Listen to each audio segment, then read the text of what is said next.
ஏன் நான் எடிட்ட பத்தி யோசிக்க வேணாம்னு சொல்றேன்னா, எடிட்டிங்கிறது வந்து முன்னாடிலாம் பாத்தீங்கன்னா பேசிக் லெவல்ல இருந்துச்சுங்க. இப்ப ஒவ்வொரு நாளுக்கும் ஒவ்வொரு புது அப்டேட் புதுசு புதுசா எல்லாம் வந்து அப்கிரேட் ஆகுறாங்க.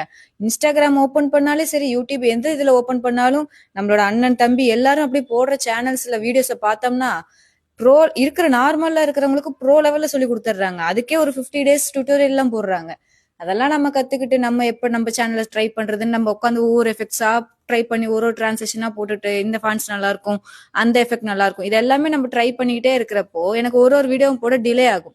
ஸோ இது எனக்கு தோன்ற ஒரு விஷயம். உங்களுக்கு அப்படி இல்லை, நீங்க ஃபாஸ்டா பண்ணிடுவீங்கன்னா ஓகே, நீங்க எடிட் பண்ணியே போடலாம். பட் என்னை பொறுத்த வரைக்கும் நான் டெய்லி ஒரு சேனல்ல ஒரு வீடியோ போடணும் அப்படின்னு மைண்ட் செட் பண்ணிட்டேன். ஸோ ப்ரோ லெவல்ல பண்ணலினாலும் பரவாயில்ல, நம்ம ஆமா வேகத்துல போனாலும் ஒரு நாள் கண்டிப்பா வின் பண்ணுவோம். முயலும் வின் பண்ணும், ஆமையும் வின் பண்ணும். பட் முயலாமை தான் என்னைக்குமே வின் பண்ணாது. ஸோ வீடியோ போடுங்க, எடிட் பண்ணலினாலும் கவலை இல்லை, ஜஸ்ட் ஷூட் அண்ட் அப்லோட்.